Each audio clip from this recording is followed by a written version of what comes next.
Hola, bueno, hola, bienvenidos a un nuevo video informes de Incagro sobre la temática de empresas familiares. Principalmente en este módulo estaremos hablando de una introducción a esta nueva disciplina, bastante joven en relación con otras que la conforman, y además haremos un poco de caracterización para que nos vayamos incorporando en el amplio abordaje que se hace sobre cómo mejorar la gestión de la relación entre la familia y la empresa. Primeramente, agradezco la invitación de Incagro a poder compartir con la comunidad mis experiencias, mi trayectoria de especialización en esta disciplina. Mi nombre es Natalia Christensen, licenciada en Administración de Empresas y diplomada en Psicología Social, con una especialización que es una maestría en internacionalización de empresas familiares y luego una certificación internacional como asesora de negocios de familia.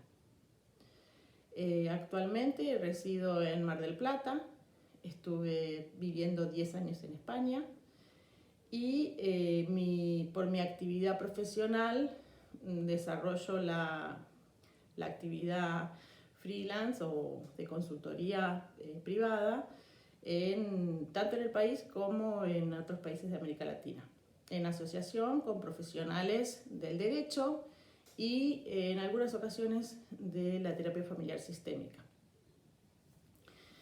Bueno, para entrar en los temas que hoy vamos a estar desarrollando y compartiendo en este video informe, vamos a hablar de la definición de empresa familiar, su importancia en la Argentina, también cuantitativo, cuáles son las características fundamentales, cuáles son las trampas en las que habitualmente en la evolución también se pueden encontrar y estaremos referenciando o haciendo también algunos aportes a lo que es específicamente desde el conocimiento, la práctica o la experiencia en las empresas familiares agropecuarias.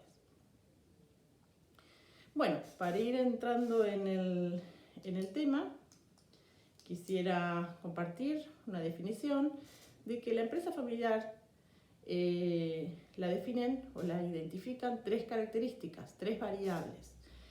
No importa el tamaño que tenga, porque hay empresas familiares pequeñas, medianas, grandes, transnacionales, no la define el tamaño, como habitualmente el consciente popular considera, ¿no?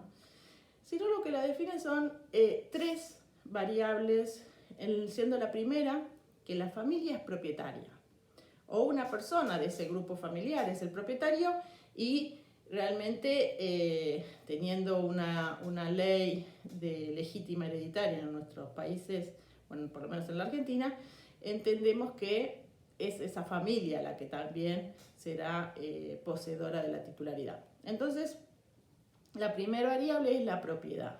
¿La propiedad por qué?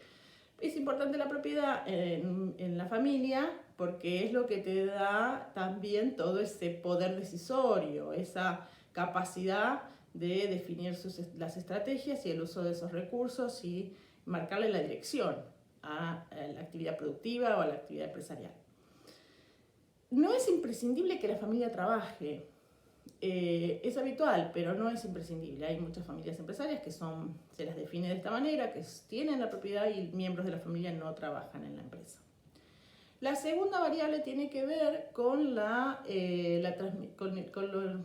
incorporación o con la pertenencia que tienen estos miembros de la familia a un legado común, a una identidad compartida, digámosle, una cultura en la que la relación, la articulación de la familia y la empresa les ha marcado a esas personas en sus comportamientos, en sus decisiones, en sus formas de ser, en su proceso vital.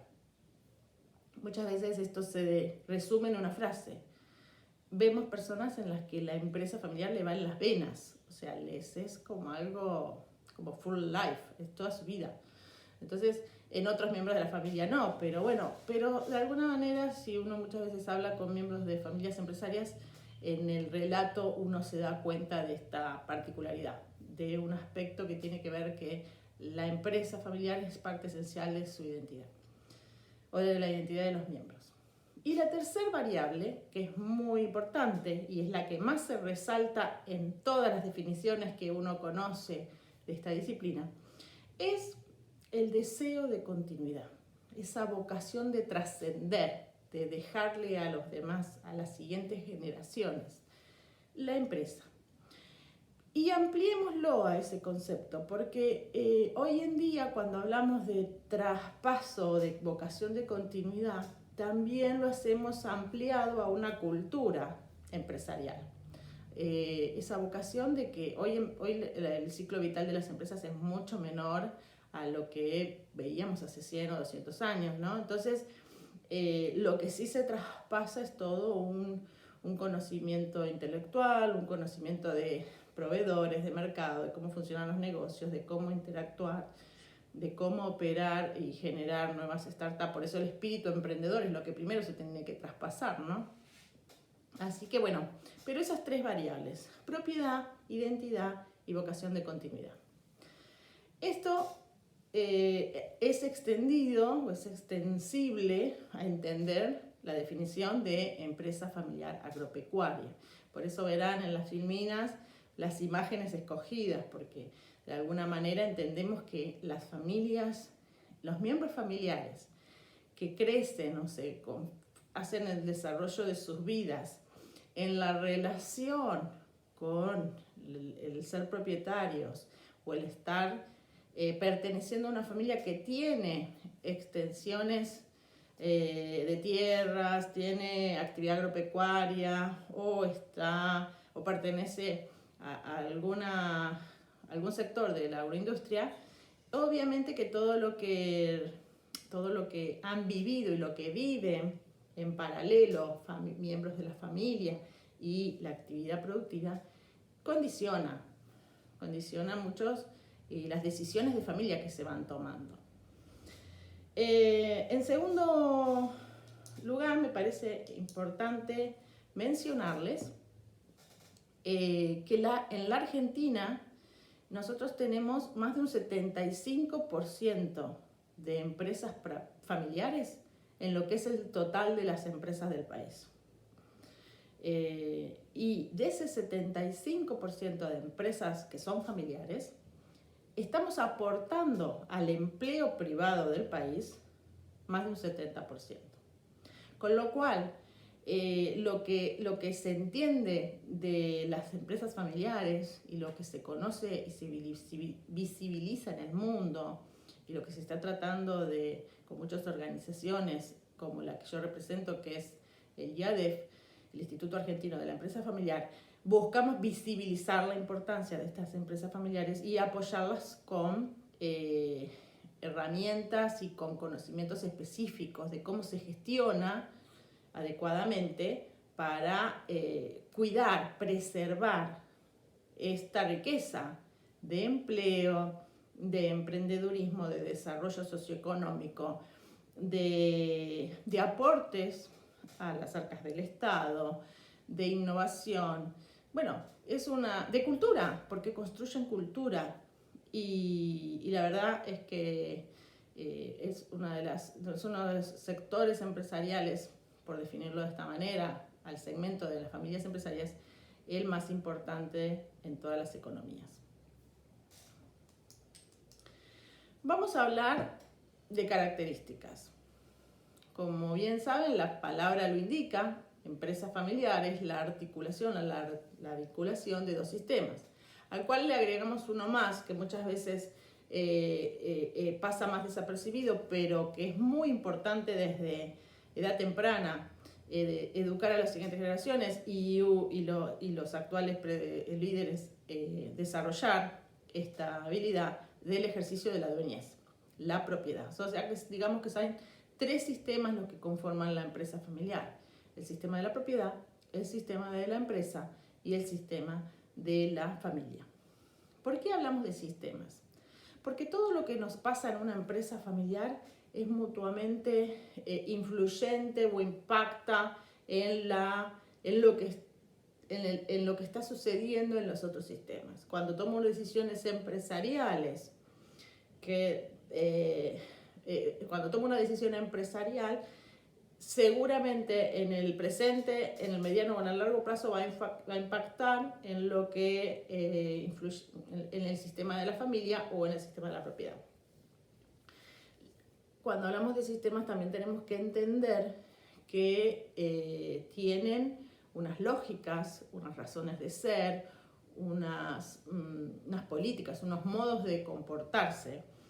Las familias son de una manera, o las entendemos como una institución de una manera, y a la empresa la entendemos y la lógica que uno conoce es de otra, con lo cual lo que nos interesa mucho es que ustedes puedan visibilizar lo difícil, lo complejo que es articular o enlazar familia y empresa.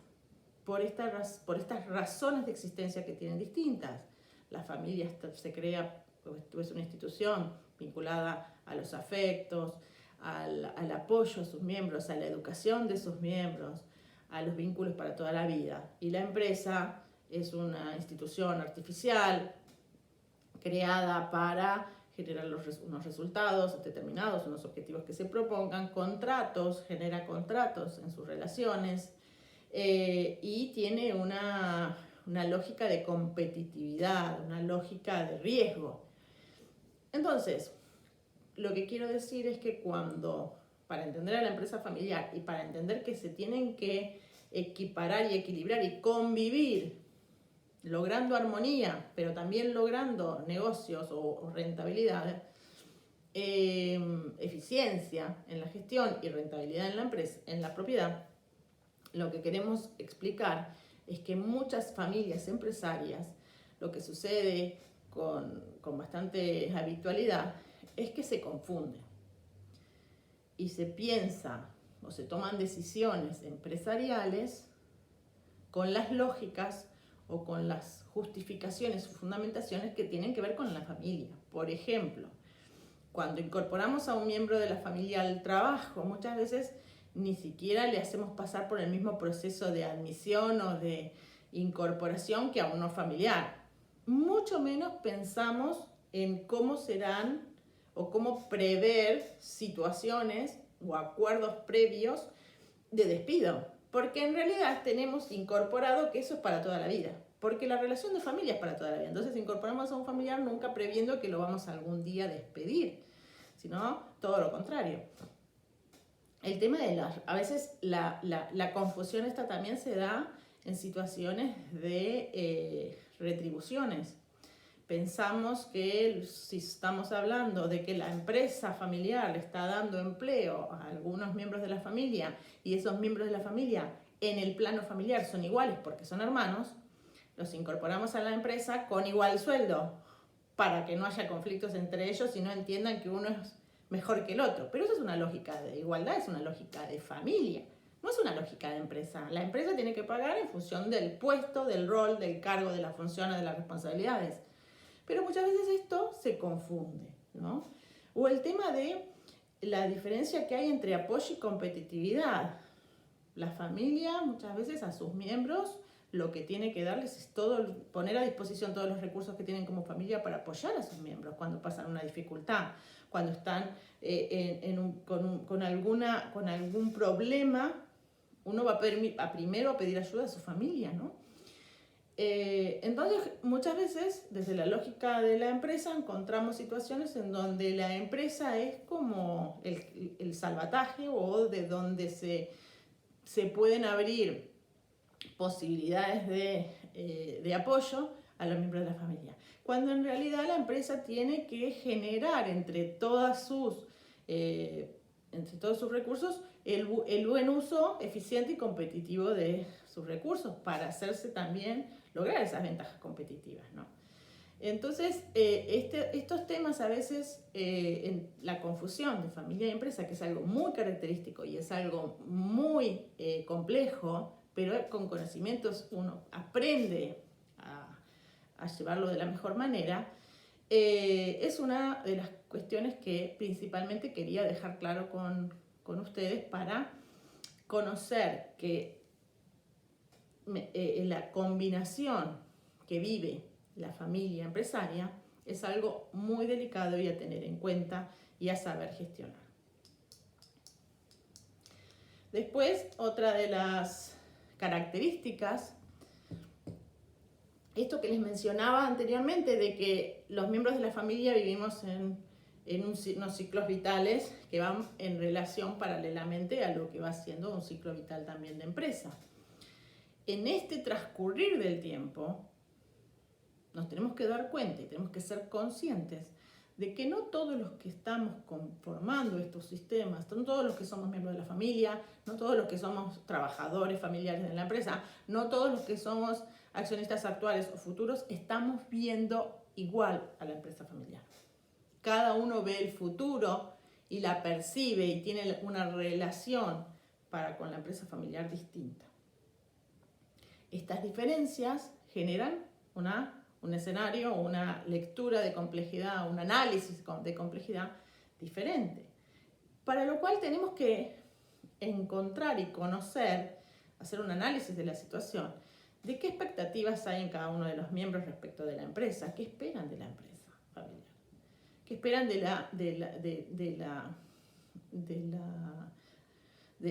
la actividad agropecuaria que tienen en familia, que comparten, ¿no? ¿Qué puntos de vista tienen?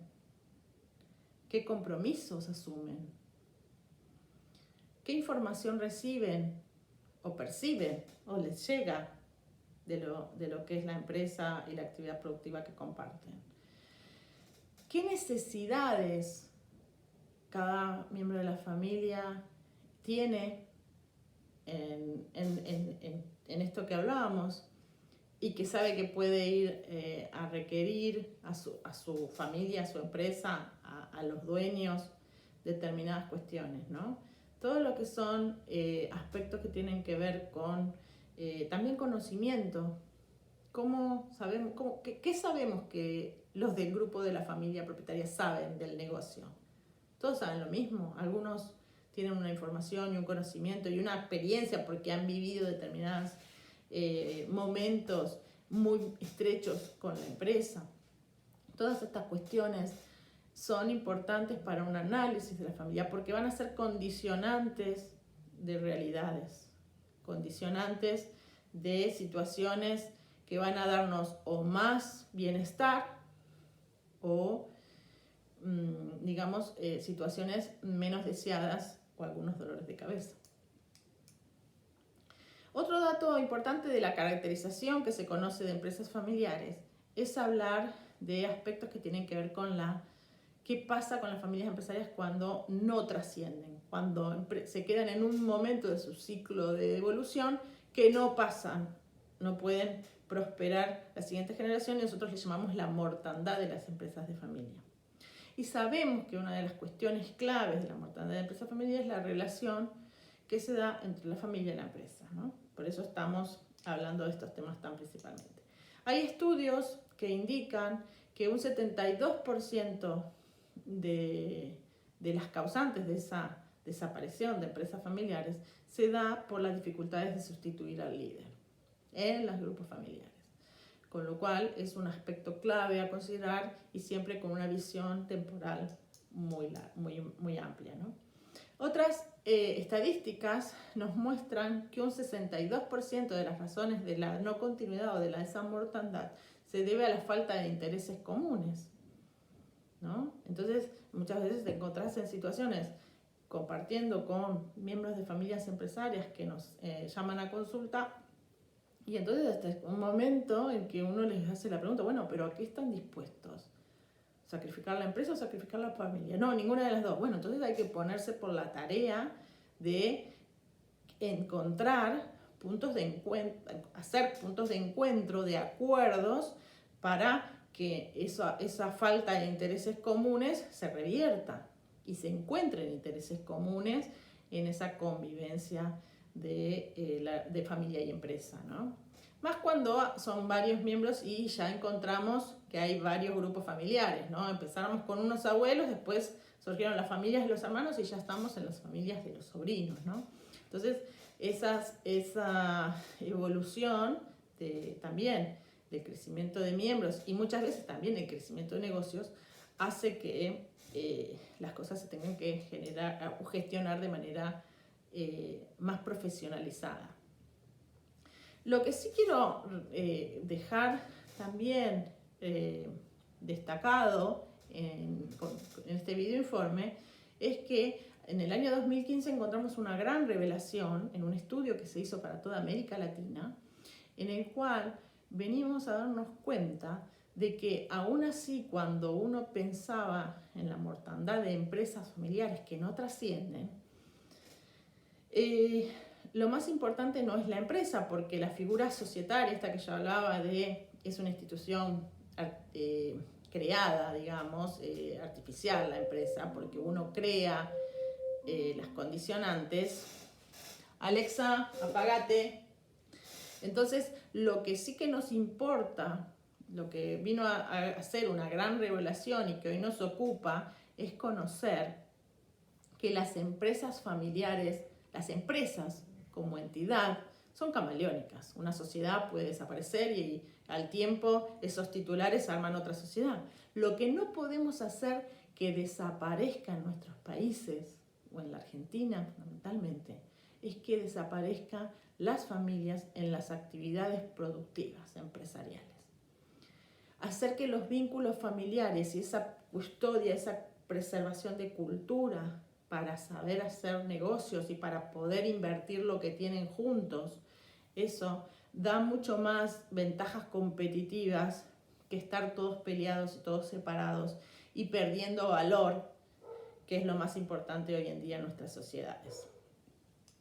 Entonces, en relación a esto, los profesionales de las empresas familiares, los que nos especializamos en esto, también hacemos llegar a las empresas familiares agropecuarias la importancia de que no es solamente cuando hablo de empresa familiar, no es solamente gestionar empresa, ¿no? O la actividad productiva agropecuaria, porque muchas veces estas familias que vienen de generación en generación, construyendo legado, tienen actividades también, otros activos, tienen acciones, ahorros, arte, o han podido capitalizarse con otros activos. Hay otros negocios que no son los principales, que de repente pueden haber también desarrollado algo que tenga que ver como un negocio inmobiliario o como otros negocios, además del agropecuario, han ampliado a una innovación que por ahí tiene que ver con más algo tecnológico. La filantropía, hay familias empresarias que hacen fundaciones, que tienen actividades filantrópicas, que generan otros desarrollos. El capital social nos interesa mucho que también las familias aprendan a gestionar y articular. Dígase las marcas que desarrollan, cómo las comparten, cómo comparten las relaciones sociales, las relaciones o los contactos que tienen, las agendas que generan y que gestionan, relaciones con políticos, con municipios, con agrupaciones, ya sean la asociación rural, la asociación cercana a las actividades productivas que hacen, ¿no? Y también es importante que aprendan a gestionar las relaciones familiares. La vida familiar es un aspecto al abordaje de lo que es un aprender o un nuevo andar en lo que es gestión y dirección de empresas familiares agropecuarias. No es que porque haya miembros de la familia que no están vinculados con el negocio agropecuario, a ellos no se les involucra. Sí se les involucra porque hay que activar nuevos modelos o nuevos modos de relación, modos de entender el rol que uno desarrolla, incluso siendo de la familia, incluso siendo una persona que a futuro sí va a tener implicaciones. Entonces, a mí me gusta mucho con las familias empresarias, como puntapié inicial, compartir algo que es libertad y conocimiento. Esto es clave para empezar a hablar con sistemas, con cambios que se quieran generar en las familias empresarias. Entonces, lo voy a leer mientras está en pantalla y ustedes también lo leen conmigo. Solamente es libre la persona que tiene conocimientos suficientes de aquello sobre lo que está decidiendo. Lo que significa que también conoce suficientemente las consecuencias de su elección y que además tiene fuerza de voluntad para tomar la decisión y para cargar con las consecuencias previsibles de su elección. Muchas veces el pertenecer a una familia empresaria nos va a hacer tomar decisiones. Estas decisiones que tenemos que tomar con libertad, pero la libertad te la da el conocimiento. Ser miembro de una familia empresaria implica tener una educación específica. Y esto es algo que resalto mucho y quiero que ustedes lo tengan muy claro. Para ser también más específicos con el segmento al que ustedes pertenecen, que es el agropecuario, en la Argentina hoy tenemos un 95% de empresas familiares agropecuarias. ¿Y esto por qué? Porque lo que más se da es disponer de la actividad agropecuaria por herencia. Solamente un 5% son empresas fundadas por propietarios que van y compran y acceden al sector de los agronegocios, sino que en la mayoría de los casos... Entonces, si se recibe por herencia, también somos conscientes de que muchísimas de las empresas familiares agropecuarias son las que tienen complejidades mayores, porque ya vienen de herencias previas. Ya son empresas de hermanos, son empresas de primos, son empresas mixtas en las que están tíos y sobrinos. Entonces esto indiscutiblemente requiere un conocimiento para las tomas de decisiones libres con conciencia. Bueno, en el próximo video informe vamos a estar compartiendo más información sobre otras características y otros procesos importantes como es el de la sucesión, el relevo generacional, la gestión de talento, la gestión de equipos, de familiares, y mucho más conocimiento. Muchísimas gracias por haberme acompañado en el video informe de hoy de Incagro y nos estaremos viendo pronto.